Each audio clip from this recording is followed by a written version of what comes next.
Welcome back to another episode. Today's guest is an absolute wealth of sales knowledge, someone who understands that selling is serving at the highest level. He is dedicated to helping sellers excel in their organization, a 3-time Salesforce top sales influencer, member of the Forbes Business Council, author of Six-Figure Sales Secrets. This man knows what he's talking about. President and founder of Venly Consulting Group, Marcus Chan. Marcus, great to have you on. Hey, it's my absolute pleasure. I'm excited to be here. I'm simply a guy who's made a lot of mistakes, and hopefully I can share some of my mistakes and learnings along the way today. A humble man and someone that I've enjoyed following your content, seeing your journey. I feel like I always get free lessons on LinkedIn that I get to share with my sales team, or even from a marketing approach, kind of really redefine how I think about things. And especially like outbound and some of the things we'll talk about later. But on your website, you had a statement, selling isn't rocket science.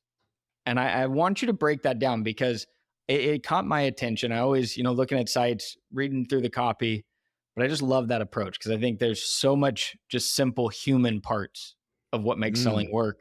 Tell me why it's not rocket science. What are the simple foundations?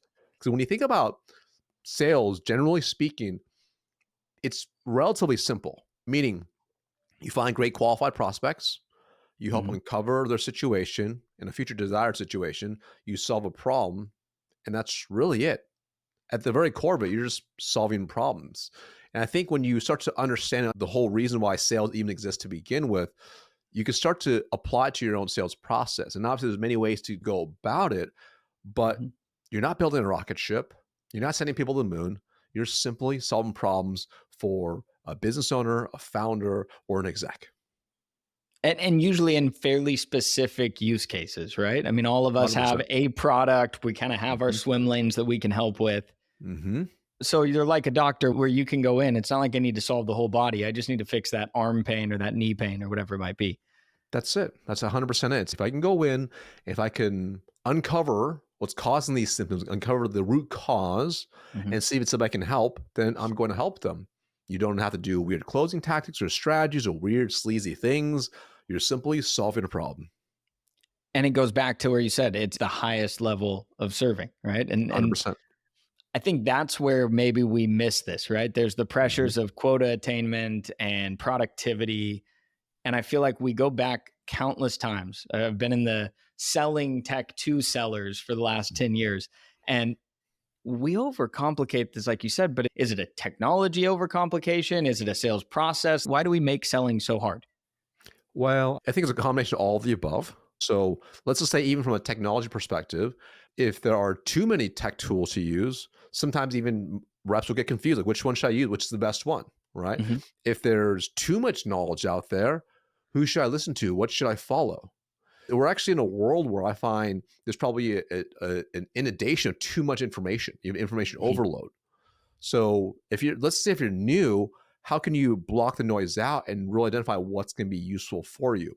So I think there's more resources than ever to be more successful, but I think most people get actually overwhelmed and they get lost and they're not able to execute the fundamentals of how to really excel in the sales process. And I think a lot of sales people, generally speaking, choose to try to find these like shortcuts to have success in sales. They're more like tactical things. Like, if I say it's one liner, they'll open an email. If I say it's one line on a call, they're going to close.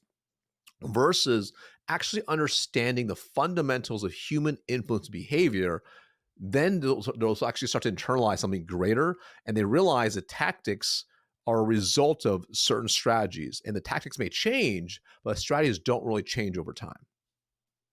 Now, what are some of those fundamentals from your point of view, like your lens? What do you look for? So a really simple one, which it's been probably overstated, but the best salespeople aren't the best at closing or pitching and the best demo or whatever. Most of them are just really good at asking really good questions and diving really deep. So that's a skill to be able to not just have like a list of questions a lot of salespeople have, but to be able to read the prospect, go deeper and uncover the deeper levels of pain within the conversation. And that's a strategy that has not really changed over time. The best reps still do that.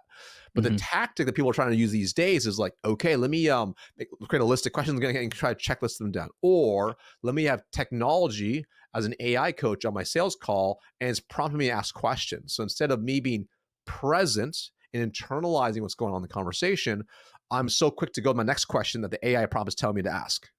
Yeah. So Yeah. it becomes one of those things where it can also hurt you if you don't understand sales as a process and you're just trying to check a box to get something done. I think that's like the bank qualifications of old, right? I mean, that was That's right. That's right. cold 100%. call, get you on the phone. Okay, do you have a budget? Do I you mean, have a need? that's a perfect example, right? Because Yeah. if a stranger called me, I didn't know they were going to call me, ask if I have a budget to buy something I wasn't planning for. Yeah. No, why would I have budget for that? Mhm. Like, why would I even tell the stranger? There's no way. There's no way. Yeah. It makes sense. And so that leads me to the next thing, like how is outbound changing? Because at one time, crazy enough, like cold calls and all that stuff, and still many to this day will, raise the flag. It does work in a Mhm. volume game. But the numbers I see on conversion rate and open rate and answer rate are dismal. So how do people outbound in today's environment? And I even think of AI and like Chat GPT and God, the amount of emails I'm going to get that are probably pretty good, Mhm. but still don't get a So response. I Yeah. think what's interesting is whenever someone's like, "Hey, cold calling is dead, cold emailing is dead, cold LinkedIn, cold DMs are dead, whatever." I think it's only dead if you do it terribly, Yeah. right? I believe, generally speaking, most sales organizations have gotten very lazy with tech Okay. because now you can like buy the data, throw it into a sequence, and just send out thousands of emails a day. That's what they're doing. And when it's Mhm. easy like that with AI, ChatGPT, and all these things, there's so much more noise, as you know. Mhm. And the only real way to break through, which hasn't really changed that much, if you think about it from a strategy perspective, which is number one, ensure it's hyper relevant when you're Yep. actually reaching out. Make sure it's aligned to the right person. Also, make sure you're hitting on multiple channels. That hasn't really changed that much, but I think a lot of people have gotten lazy. Yeah. So if they create in whatever sequence tool they use, and they have all these different things they could do from calls, emails, texts, direct messages, etc., hit them on social, whatever, they just allow the automation to run its emails and everything else, and they just haphazardly do the calls, haphazardly do everything else, and just do a poor job. Mhm. And the reality is if you do a half-assed job on the cold call and they actually answer, you're going to not book the call, Yeah. right?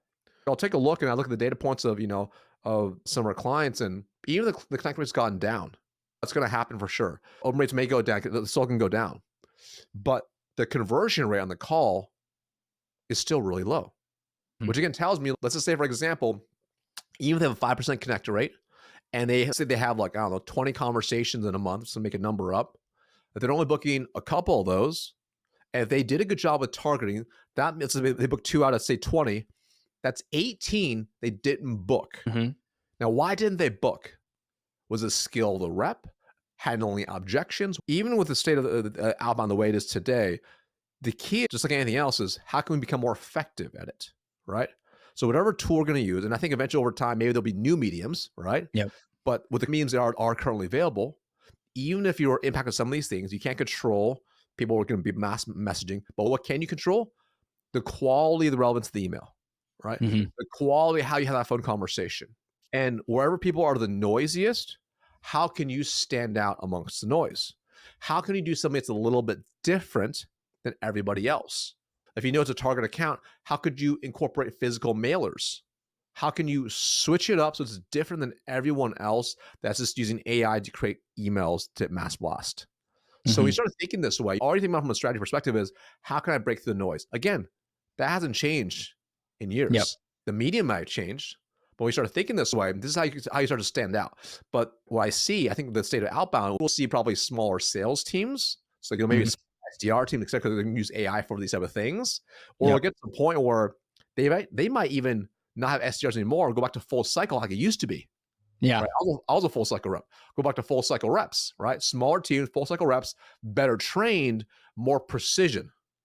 That's an interesting way to go because when you think of it, it's reabsorbing almost that function back into marketing as well, right? Because what Correct. you Correct. just shared with me is like what I see as really a marketing function, like get your Correct. attention. Yes. But we've put a Yes. salesperson in that role almost as a one to Correct. one. Right. And yeah, maybe it'll shift on back. And then I like that idea because what we're seeing in some of our research is that buyers, when they go out and they say, okay, this was a great sales call or this was a horrible sales call from their side, their perspective, Mhm. They want to be heard and understood. They want to That's right. be met with business knowledge and business acumen, not Mhm. product acumen. Right. And like you're saying, that more specialized sales rep is probably the person of tomorrow, that true sales 100%. rep that's going to win tomorrow. Buyers today are more skeptical than ever, as you and I Mhm. both know, right? Yeah. So if you have a rookie outbounding them and they Yeah. sound like a rookie and they don't have the level of executive acumen or conversational acumen that you should have when you call at that level, they're going to get pushed down. So the future of sales I see, whether it's outbound or full cycle, is like that level of specialization, but they truly are acting as the trusted advisor if they want to survive. If they're Mhm. not able to, they're kind of like, well, I'm just going to not think for myself and kind of just fall into this bucket of everything else. Well, it's going to hurt you. Where the reality is having technology like AI and tools like that, it should be tools in your tool belt. It should be the rocket fuel to the engine, like you discussed before. It's going Mhm. to enhance what you're doing, but the basis of who you are must be pretty good to begin with. Yeah. Oh, yeah, absolutely. Because I think it's a lift of the bottom third or the bottom two Right. thirds. Mm-hmm. But I see that across all industries right now with the AI reports. It's like if you're a really good copywriter, a really good journalist, or a really good this, you're typically not using as much AI from the Mm-hmm. just generative AI chat GPT function, right? Mm-hmm. As that person who's a new hired person that's trying to really up their career or win Right. in kind of upskill. Mm-hmm. It's fascinating. So what are you seeing with your clients in terms of like their AI strategy in sales? What are some of the things that are like early adoption and Yeah. where do they want to go in the next few years? So I think a lot are not doing much, to be quite Yeah. frank. In terms of generative AI, some of them Yeah. may already have some tools, other AI from indexing, et cetera, on the back end. Or in terms of like generative AI, some of them they're adopting some tools that have some AI already built in, right? But a lot of them have tech bloat, right? Which is like they Yeah. just have a lot of extra tech. They don't have the adoption that they're hoping to have anyways. So they themselves aren't really sure. I mean, at least in my opinion, this current iteration of AI is not quite out of the box ready yet, right? Yeah. Like I think about whenever you want mass adoption of something, it just like when you develop a new habit, it's got to be simple, easy to use, and appealing to use. So that's why I think an iPhone is a perfect example. You give us a baby, they know how to use it. And I think eventually when AI gets to that point, I think we'll see a more mass adoption. But as of right now, a lot of them are almost in this, let me sit back and wait. Because there's also the fear in data security for Yep. sure. Like, okay, if we get this and we upload our data inside, how secure is it? We're uploading, financials, et cetera, or all our customer data and we're trying to generate reports, et cetera. How secure is it? There's also, as you know, a lot of fly-by-night AI companies. Yeah. So, if they're a pretty well-established organization, do they really want to trust adding this new tool to the tech stack that may not be Yeah. around after a year?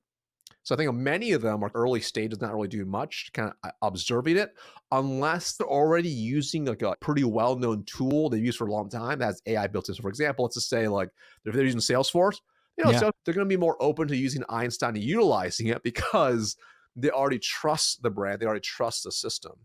Versus the fly-by-night company, they're not going to really do too much. I also see like a small percentage of like salespeople, they're also starting to toy around with AI. Not Yeah. necessarily at an advanced level. It will take your job. If you think it will, because you're not trying to learn how to utilize it. Yeah. You're spot on. A lot of people sitting on the sideline. And then I look at where it can go. And I guess my whole side of it is right now, I feel like we're just in that productivity game, right? It's making a lot of noise. It's making a lot of generic email, generic content.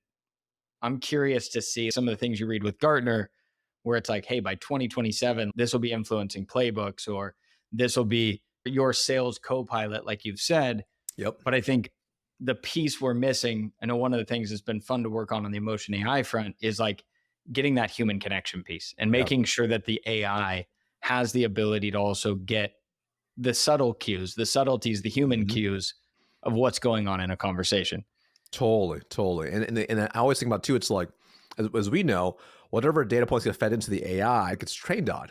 Mm-hmm. So can we trust the data being fed into the AI so we can interpret properly, right? Yeah. Or even from the emotional intelligence perspective, I'm sure they thought about the stupid. It's like different cultures act different ways. Very much so. Yeah. Right? Is the AI going to be smart enough to be able to read that? Hey, because they're of this culture, they're more stoic. Yep. Just because they're more stoic doesn't mean they're not interested. Very true. They have other sentiment pieces that show that they are actually engaged, but their facial expression may not show it exactly. Oh, absolutely. Well, and it goes back to that human skill, that ability to read Correct. the room or that ability to connect and build trust. That's right. So with sellers kind of on that thread, trying to differentiate in a market. Okay. We know it's noisy. We know it's harder than ever to get an at bat. So I've got to have a win rate. I've got to have a hit rate. I Mhm. kind of liken it to the baseball analogy, right? That's your key metric. Yeah. How do you show up differently? What are some tactics or some strategies even that somebody can apply listening in at this podcast goes, man, I got a Zoom call in 30 minutes. Mhm. How can I show up differently? How can I make this Mm. memorable? Great. So I'm a firm believer.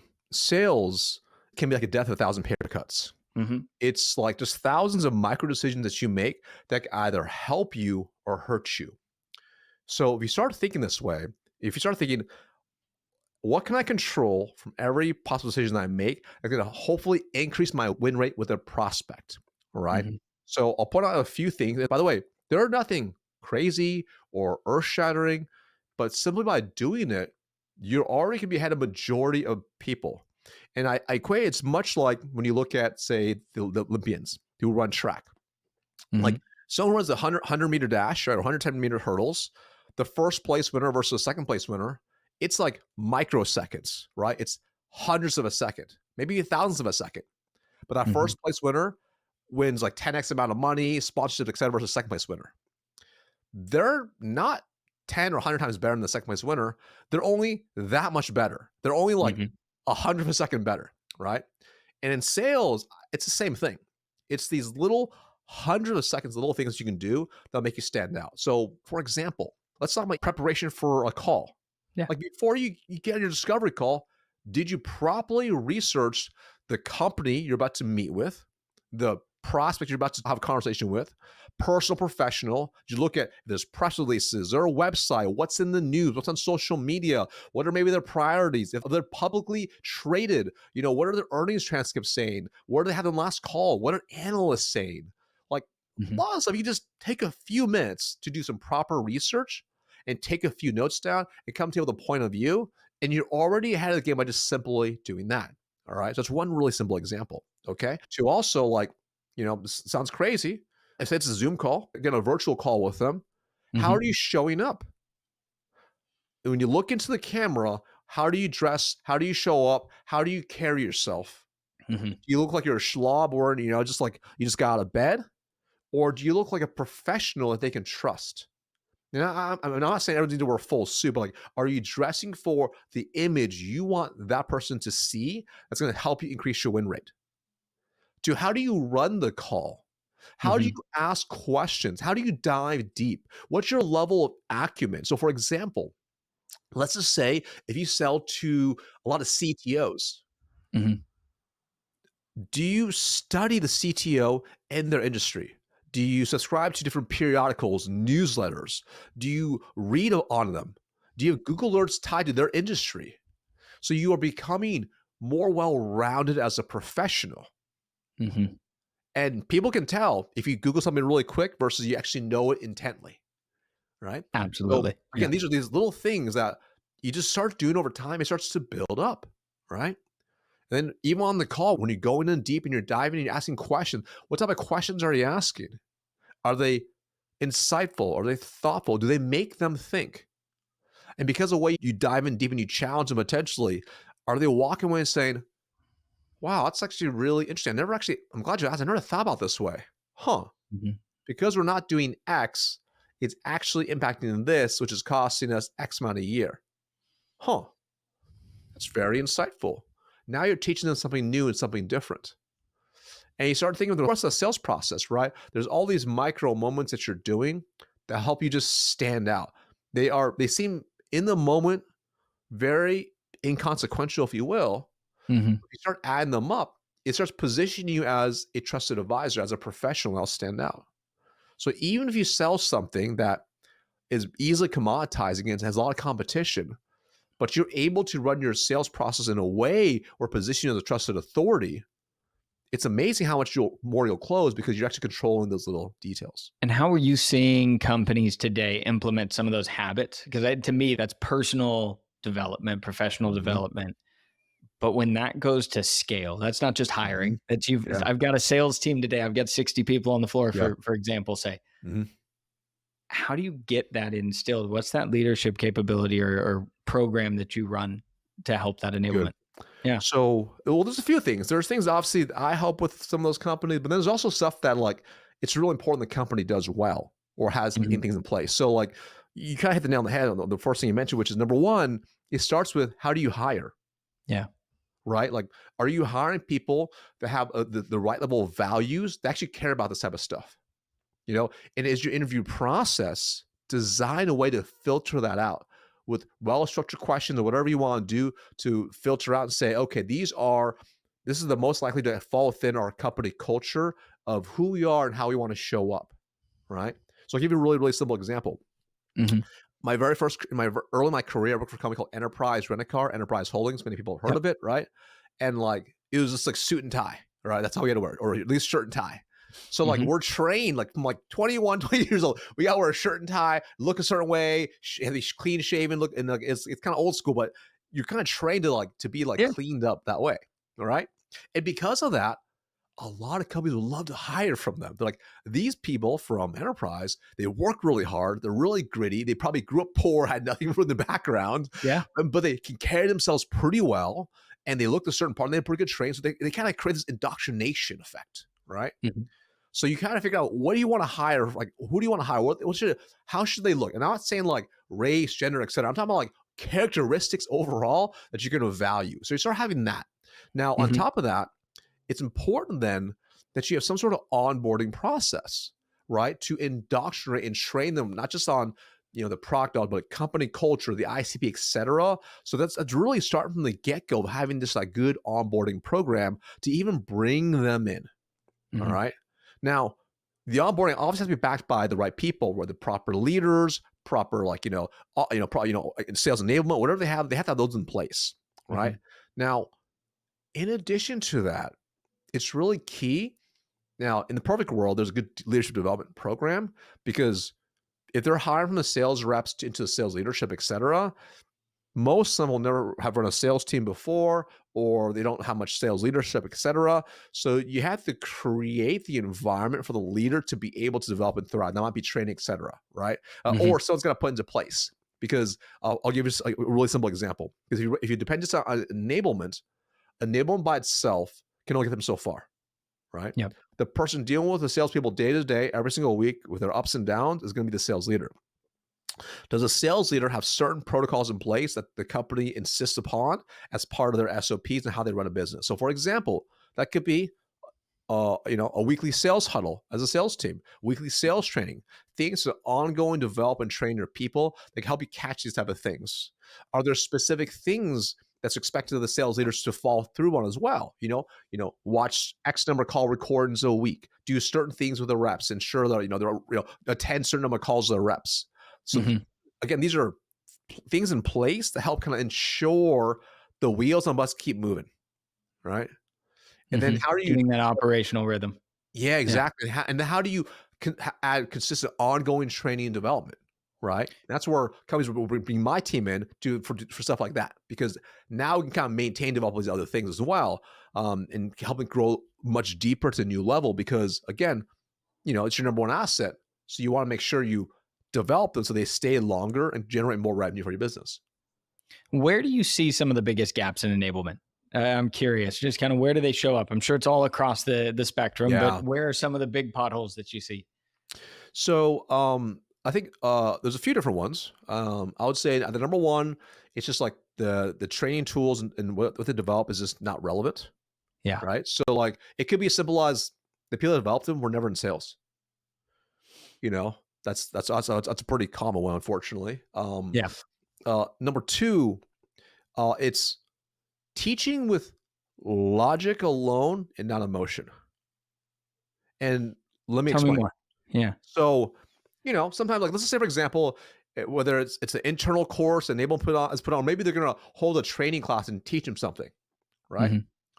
Like number one, they probably teach too much about the product and not but the ICP and the sales process, but that's a different point. But let's just say, for Uh-huh. example, they're teaching like, hey, how to run discovery at our company. They'll say something. They'll be like, "Hey, cool. Like today, we're going to teach you about our 5-step discovery process. Step 1, 2, 3, 4. Here's what it is. All right. Here's some questions you want to ask. Yeah, Uh-huh. logically it makes sense, right?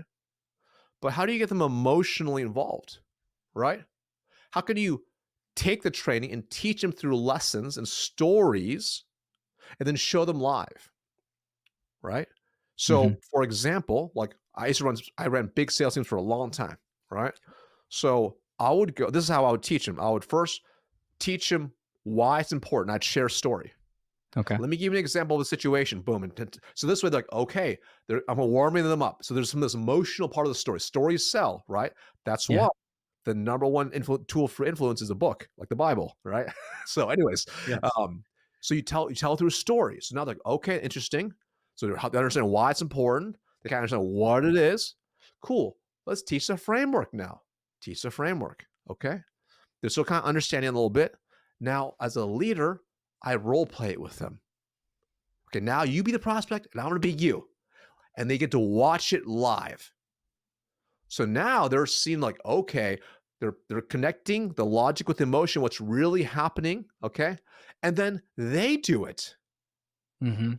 So from a learning perspective, not only connecting emotionally, logically, you're also hitting all the all the styles of learning from auditory, visual, kinesthetic, etc. So now they're like internalizing it more, so a little more muscle memory from that, and that Hmm. becomes hopefully a better landing ground for getting them much more developed from a habits perspective. It's funny you say that because like I'm thinking of this and I'm thinking, oh my gosh, like that is to me the sales process too, Yeah, right? Very much hmm so. I mean, that's all it is. get them hooked or brought them in with the story. The framework is kind of how you see the world differently, how you're solving their problems. 100%, And then yeah, 100%. so it's interesting that, you know, my takeaway on this is that we really don't sell enough internally Yeah, I think to it's a enable them to really sell good point. externally. Yeah. All right. So for example, like, I don't have an enablement team on my team, right? Because Hmm. I built all my own training. So literally inside my company, I have built an internal training, which is basically an online course for every part of the sales process. And I'll teach them in a very similar format, right? So they can still watch it. And then when we're live together, we'll role play, etc. Um, Hmm. but I'll even, from a point of sell internally, I'll even intentionally use copywriting to label what sections are called to get them to pay attention, right? So, for Hmm. example, instead of like, your comp plan details explained, that's boring, right? Like, Yep. how to maximize your comp plan to earn 500K plus. Hmm. Now I'm probably going to pay attention when I watch that now, right? Like, Absolutely. so it's like even just those little things are really intentional because just like a teacher sells to their students, we need to sell to our employees, our staff, to influence them to do a certain behavior. And if you're an enablement, your goal is not to create enabling tools and training. Your goal is to increase performance. Hmm. So how can you increase the performance by winning the hearts and minds of those reps? And it starts with how you deliver it, how you structure certain things to take them on a journey from A to B. I love it. And then vice versa, that reflects in the way you sell prospects, which is the same thing, 100%. winning over their hearts and minds. 100%. So, how are you seeing once they're all revved up, once the enablement's coming together? What are the things that are winning over hearts and minds out in the sales process, out in the wild, out when these sellers have to go close and win deals? What are some of the Uh, things that really influence that decision, or what are the leading indicators that you're telling your sellers to look for to know that, hey, this is a winnable deal? I've got this person interested. oh, got it. So in terms of Yeah. like maybe some of the buying signs, if you will, of the Yeah. prospect. All right. Cool. Absolutely. Cool. Beautiful. Beautiful. Hmm. So and there's obviously many of them, right? Hmm. But you'll see a lot of times number one is more so a shift in their energy, Hmm. right? So sometimes, especially, and this is more so if it's a cold prospect to like that you're converting from what I call latent need to active need. They Hmm. go from the resistance to like, oh, that's really interesting. Hey, how does it work like this? And their body language shifts, their tonality shifts, and they may be potentially asking more questions about what you do or the problem, or asking for your insight. Like, hey, what have you seen with other leaders, other CTOs in the SaaS space on the West Coast? What have you seen with other CHROs in the Midwest? Ooh, Mm-hmm. now you got them hooked in some way, shape, or form. So these are all really good buying signs, right? And then when they start asking more specific questions about your solution, hey, like, what would you do in a situation like this? How would you solve this problem? What can you guys do X? Can you guys do Y? These Mm-hmm. again are really good buying signs as well. Now, another really good buying sign too is if they start to invite other stakeholders proactively. That's a really good sign. you Yep. know, like, hey, you know what? I love this. You know who we got to show? We got to show this other person, this other division. They have a Mm-hmm. different organization, but I know we've been talking and she has the same problem. So now they're starting to invite other people as well. And that's really key. And that's why I think it's important to differentiate between a champion versus a coach, Mm-hmm. right? Mm-hmm. Like a true champion is somebody who wants you to win, and they're selling internally to move you upstream to make this deal happen. So they actively, so that's what they're doing. They're keeping Mm-hmm. you in the loop. Hey, quick update on this. They're doing these things. Now, again, this is a perfect prospect, by the way. So they may not need to do all these things, but some Yep. of these are Yep. already a really good sign, right? Those type of things are always really, really powerful. And if they ask you if you can do X, or if they can just ask, when they're just engaged in the process, Mm-hmm. really, really key. I find responsiveness is key as well. Or when you ask them certain questions that are more open to answering or more open to doing certain things. So, for example, if you know they have a conversation with maybe the COO tomorrow, and you say, hey, cool, you should have a conversation with them. Let's just have a quick touch base tomorrow. Right after, they say, sure, no problem. And then you say something like, cool, like what's like, some of it's easy. I can text you as well. What's your cell number if you didn't already have it? And they're like, Mm-hmm. here's my cell. When there's this level of engagement, it's like, cool. And then when you text them, they're responsive. Yep. Yep. So like all those kind of tell you if the deal's kind of progressing nicely. It's not a guarantee every time, but those are kind of some of the nice things you'll start to see from a momentum perspective. I think it's interesting because we talk a lot about leading indicators compared to the lagging indicators. And the lagging Yep. indicators are like all the things you find in a CRM. Oh, they opened the email. Oh, they did those things, the activities, that stuff. And I feel like we've been so focused on those metrics and those data points, but very few companies are actually trying to capture the data points that you just talked about. Right. Right. Like, Think about even like I call the call after the call.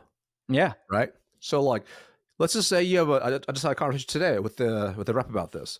Let's just say you have a great demo, 7 people on there, right? Mm-hmm. And the rep is like, we just got done this demo and it went really well, I think, but I don't really know what's happening next. And I'm like, what happened to the call after the call? He's like, the call after the call. I'm like, well, did you have a call set up with your champion right after? He's like, no. I'm like, did you call him right after? He's like, I didn't. Like that call after the call could be everything you need to know what happened in that call for real. Yeah. Uh-huh. Like Uh-huh. that 5-minute conversation, the champion say, you did great here. This is what they're worried about. So can you provide me this so I can get them neutralized for you? Amazing. Right. This is where the real sound's happening, which is you're like the quarterback helping guide them, like conductor, like a maestro in an orchestra. You're just Uh-huh. making the music happen, but you need all the players to make the magic happen. Well, I think you're onto something. It's like if we can get to the point where, because we analyze all of our calls. I think most sales organizations now record, if not Mhm. review, most of their sales calls. But those are the nuggets that we've got to extract. I think that's the Mhm. key piece. Is if I'm on an enablement team or if I'm a sales leader now, after listening to this episode, it's like, gosh, I need to go back and look for those signals, those buying signs, Mhm. and how do I surface those things to my reps? Because Mhm. I don't think everybody sees them. That's my No. big takeaway. Well, and I think it's like, and there's that balance of like, how do you make your let's call it even your CRM? How do you make your deal cycle stages as simple as possible, not having too many steps, right? It's like, oh, like, yeah, like, could we add a step like, did you have the call after the call? Like you try to like overdo it to over engineer it, and then it becomes almost like too much, right? Yeah. Um, and it's where there's a good balance of like understanding, like, okay, what are the core components, right? And what are some of the non sequiturs of the deal, if you will, right? Some of Hmm. the human subtleties that happen that actually move a deal forward. How can we I think capture those? I think that's what we're missing. My hope Mhm. and what I'm seeing happen in AI is that that's actually becoming possible. And I think 100%. that's where we're going to be in the next place where it's like down the road. That's what I hope. I hope we can really improve the EQ and the understanding and the reading of the room, and sellers and teams are focused there, not on just the spam cannons and the volume up front Well, and I think eventually over to time, take right? that whole circle. Yeah. Imagine let's imagine a world, who knows the time frame? It could be Yeah. next year, it could be 30, 50 years out, maybe it never happens, right? That true AI salesperson people are scared about, that's what they would do. Yeah. They have the call after the call that gets separated. They do all those things. And I believe in my personal opinion is that buyers, as long as they feel like the person talking to, whether it's real or not, whether it's AI or not, can Yeah. truly help them Hmm. and is just doing the best thing for them, they're not going to care if it's a human or not. Yeah. Now, And as I don't think you'll take the human out, right? I just no, don't think you will you, ever. they'll probably still be operated by the AI just to step in with when need be.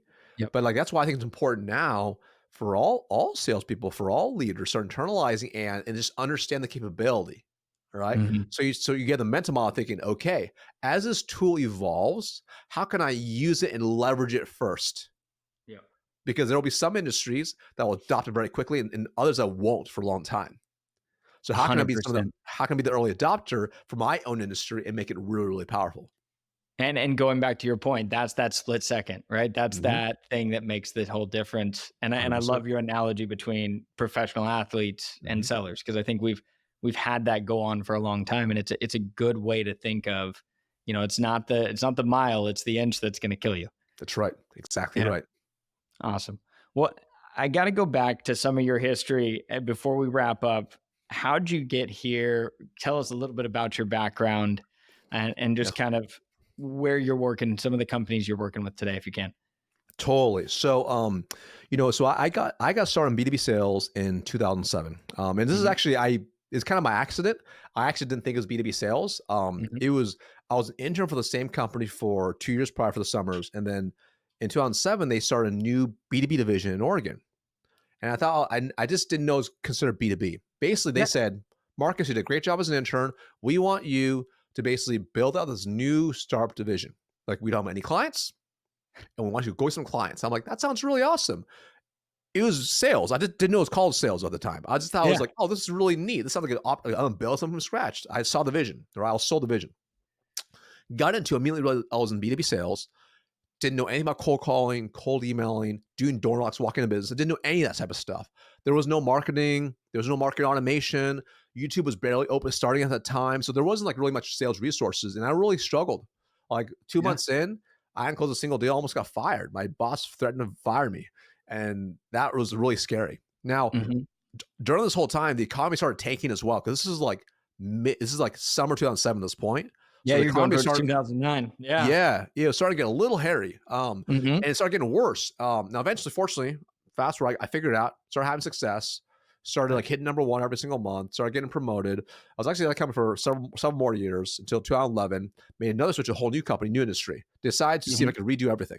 Right, was the last company for 8 years. Right, went from starting as sales, a completely new industry, to become a sales leader to a point where I was running an 85 person sales org, right? Nice. And that was pretty fun. Did that for several years, my last several years, until I grew the team to about 110. A lot of fun. It Yeah. was it was kind of a cool journey because during this whole time, um, life was just good. I was just at this point, I got promoted total, I think 12 times in 9 years.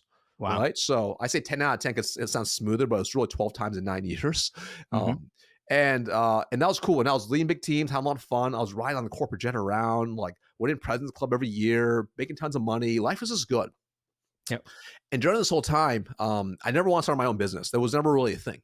But in about 2016, this is when I first became a director running a pretty big organization. And Hmm. people kept saying, Marcus, I was you're one of the youngest directors in the company. It's a Fortune 500 company. And they're like, how did you do this? I'm like, do what? They're like, how do you win every single year? How do you promote it so many times? How did you do it over and over and over in different industries? I'm like, I don't know. I work hard, I guess. And they're like, you should write a book. I'm like, I'll never write a book. Right? This is before obviously I wrote a book. I'm like, that sounds kind of Right. crazy. Now, during the same time, I started to learn about internet marketing and like ebooks. And this is before everyone in the world had an ebook. I'm like, Yep. I should write an ebook at least then. I could write an ebook and see if I could just sell that. So Mm-hmm. did that, bought a course, created an ebook, sold it, made like $200 my first month. I'm like, wow, that's crazy. Strangers gave me money. That was amazing. Yeah. Still didn't want to be an entrepreneur because I actually grew up really poor. My parents were entrepreneurs. They had a restaurant. And that was really Tough hard. business. Yeah. Yeah, Tough 80 business. plus hours a week. Now I'm making a lot of money. I'm like, Mm-hmm. entrepreneurship equals pain. I don't want to do that. But I'm like, this is an opportunity. This is like online money. This is interesting. Yeah. So after the ebook thing, I started looking at other ways to make more money online. I'm like, this is really interesting. I'm like, what else could I build? I'm like, maybe I can build an online course. Again, this is before everyone and their mother had an online course. So I'm Yes. like, I bought a program, way more complex back then because the tech wasn't really quite there. Bought a program how to do it. Took me about 2 years because I was still traveling a lot. So I was traveling. I was in a hotel room 100 nights plus, 100 plus nights a year. Mm-hmm. Just traveling around is crazy, but it took me 2 years. And I'm like, I built an online course for B2B sales. This is like my very first version Oh, because nice. I was like, people could ask me questions about B2B sales. I'm like, let me just create it and let me see what happens. Now, after 2 years, I finally launched it. And I wasn't building an email list. I wasn't really posting on social media for like LinkedIn. I was posting on Instagram. That's really it. And I launched it and I woke up, made $2,000 overnight. And Wow. that was like, wow, this is like January 2019. I was like, Mm-hmm. this is incredible. That's pretty amazing. Some strangers gave me some money, basically, Yeah. right? I'm like, okay, this is a little better, right? I was at this point in my career, I was also getting to a point where I was like, do I want to keep going this corporate career, right? Like I was Mm-hmm. making a lot of money. I invested pretty much everything. I was pretty smart with my finances. I'm like, I could keep doing this, or I'm gonna do my own thing. What do I want to do?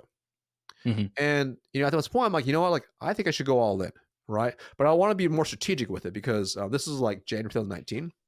Mm-hmm. I had, I knew I was going to President's Club again that year on my free President's Club trip in the summer. I wanted that. I my year-end bonuses are going to hit as well, fiscal year, and I Yep. also knew a bunch of stock was going to invest as well, and I also knew we're going to have an earnings call every quarter. I was going to skyrocket the equity. So I was strategic. So I'll wait till Yep. mid-September when the last earnings call, so the stock would skyrocket. So I had my trip, I got my vesting, I got everything else.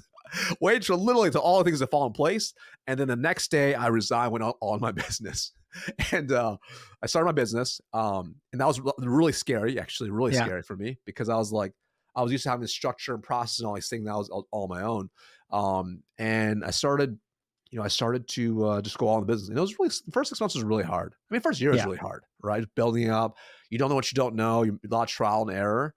But now fast forward, man. Man, we've been in business for just over 4 years. I think Congrats. my last count. Thank you. My last count was like in that time, 550 plus clients. And they're everywhere.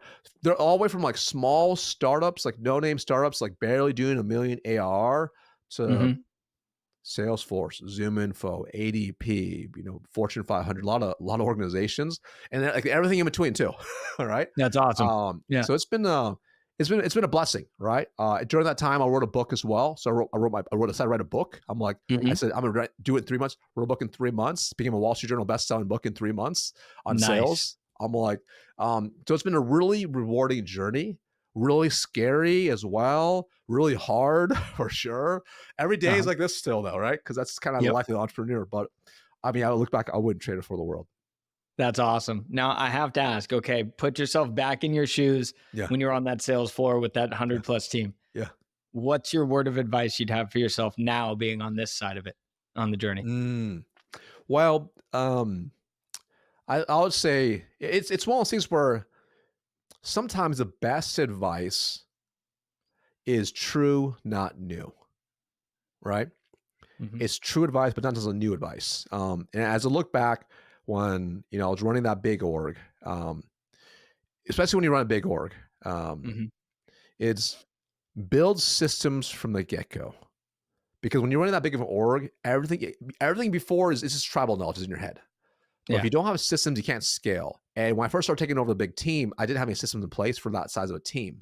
So what happened was, like, before, when I was running a direct sales team that went from 4 reps to 20 reps reporting directly to me, Hmm. like, I was direct sales manager, you had tight control on everything, right? Yeah. So you can still have some systems, but like, because like they report directly to you, you can have more control, if you will. As Yeah. you scale up, you start realizing you just only have so much time, and Yeah. you fall to level of systems you have in place. And I really didn't realize that my first month, my first quarter, I was just working like 80, 90 hours a week, and like I got like nothing done. I was behind my number, Hmm. So I was like, I didn't have the systems in place. But then once I realized first, let me back up. First, identify the constraints Hmm. that you have in your overall business, and then build systems to relieve those constraints to maximize the upside for it. Okay. Because once I started doing that, I started realizing my constraints. I'm like, okay, like, here's a good example. To go to that team, took me too long to figure out. Realized very quickly, every sales leader that I had, because I had 9 managers reporting to me at that time, they were not like me when I was a sales manager. And I realized they didn't have the proper system to be a highly effective sales leader. Hmm. So that's constraint. And if I didn't solve that constraint, then I'd have to like still be way too hands-on with all the reps, which I couldn't do at that scale. Yep. So what can I do? Build a better system to train, develop the leaders, right? But then I ran into another constraint. I realized 3 months later, as I started to promote some of them, I didn't have backfills. Oh, it didn't have backfills. So what's the system? I need to build a system within the sales rep org to train, develop the future leaders that give them not just selling skills, but leadership skills. An Hmm. idea how to hire, train, develop rock stars. So again, another system because of the constraint I covered. So as I look back, it's like identify the constraints, identify constraints, prioritize the constraints, Yeah. and then build the systems to solve a constraint. That's awesome. No, it's good advice because I think there's so many times where you get caught off guard. You're just setting up the things that you need to do tomorrow. Yep. And next thing you know, you're going, I'm buried. And a lot of Yeah. Oh, yeah. organizations, whether it's scaling down or scaling up, or right now, a lot of teams I feel like are having to do the same output with Yeah. less people. And those Oh, yeah. systems, same thing. They have to be there. Well, I think it's why it's key to have a long time horizon, right? Hmm. Because if you don't have a long time horizon, you'll choose a short term solution. But if you understand if your time horizon is much longer, then you're more likely to identify the right constraint, highest priority, and then build the right long term system. Even if you don't see immediate results, if you put it in place, it'll pay long term dividends. That is a piece of wisdom I think many don't look at, especially as we live quarter to quarter, right? 100%. That is the hardest thing. Take that breath, pull yourself back a little bit, and look at it from a longer horizon. Well, That's right. Marcus, I have had an amazing time listening to you, learning from you. Thank you so much for joining us on this episode. And I just want to thank all of our audience for listening. You can catch this anywhere your podcasts go, or on YouTube as well. Make sure you check out the video of this. It's been such a good conversation. Thanks for joining me. My pleasure. Awesome. All right.